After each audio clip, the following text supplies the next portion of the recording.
Сәлем достар, сіздер мен EasyKZ. Сіздер биыл бір жыл ішінде қандай акциялардың тамаша өсім көрсеткендігін білгілеріңіз келеді ме? Бір жыл ішінде акция бағасы қалай көтерілуі мүмкін?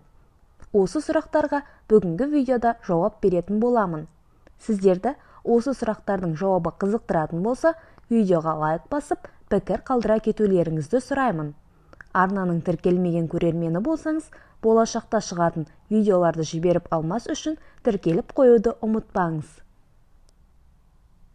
Кей кездері инвесторлар келер жылға инвестициялық жоспар құрғанда өткен жылда жақсы өскен компанияларды тізімге қосады. Себебі бұл компаниялар одан ары үлкейіп, акциялары одан сайын құнды бола түсуі мүмкін. Қазір біз тек S&P 500 құрамына кіретін компаниялардың ішінде үздік өсім көрсеткен 4 компания туралы талқылайтын боламыз.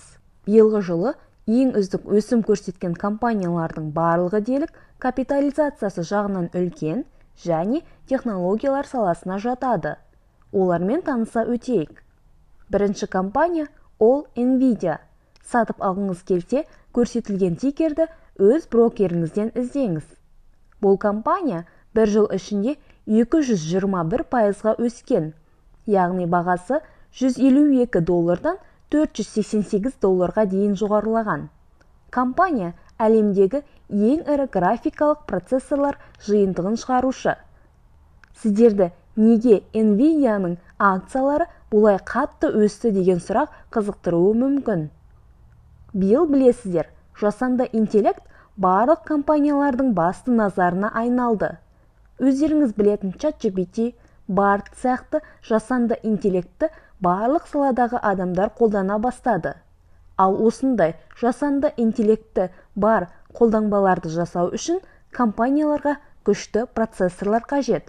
Осының түсінген инвесторлар мықты процессорлар жасаумен айналысатын Nvidia компаниясының акциясына инвестициялай бастады. Нәтижесінде компания акциясы шарықтай түсті. Сіздер қалай ойлайсыздар? Бұл тренд келесі жылы да жалғасады ма? Комментарийға пікірлеріңізді жаза кетіңіздер. Ал мен сіздерге келесі компания жайлы айтуды бастаймын. Келесі үздік өсім көрсеткен компания ол Meta Platforms компаниясы. Немесе өздеріңізге жақын атау Facebook деп қарастырсаңыз да болады. Meta компаниясы бір жыл ішінде 235%-ық өсім көрсетті. Компанияның акциясы $118 $353 дейін шарықтады.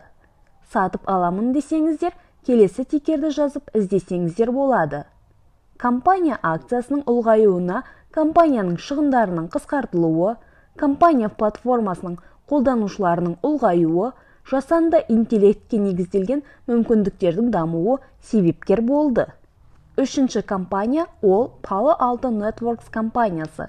Бұл компанияны PANW тикерін жазып іздесеңіздер болады.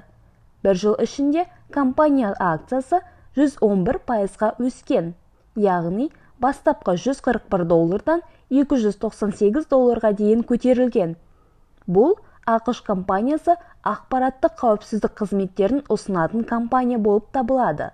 Соңғы жылы компания табысы 10 есе өскен.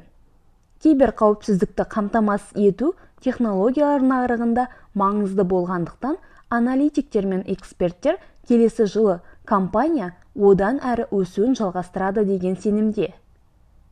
Келесі үздік өсім көрсеткен компания AMD немесе Advanced Micro Devices компаниясы.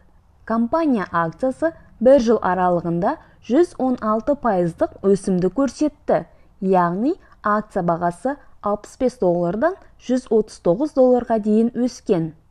Акциясын сатып алғыңыз келсе, AMD тикерін жазып іздесеңіздер болады. Жалпы бұл американдық компания интегралды микросхемаларды, электрониканы шығарумен айналысады. Сондай-ақ компания орталық процессорларды және адаптерлерді шығаратын үлкен компаниялардың бірі болып табылады. Nvidia компаниясының бәсекелесіне айналуға ұмтылып келе жатқан AMD компаниясының жаңа чиптерді шығаруы оның акцияларының қымбаттауына әкелді. Байқасаңыздар, нарықта технология секторы әлі де басты назарда тұр, және келер жылдары осы тренд жалғасатыны сөзсіз.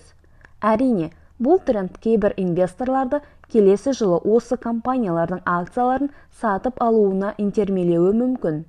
Мүмкін, кейбір инвесторлар осы акцияларға әлде қашаннан иелік етіп келе жатқан шығар. Ал сіздің портфеліңізде осы компаниялардың акциясы бар ма? Төменге пікір қалдыра кетіңіз. Сіздерге видео ұнаса, лайк баса кетулеріңізді сұраймын. Назар салып, видеоны соңына дейін көргендеріңізге рахмет.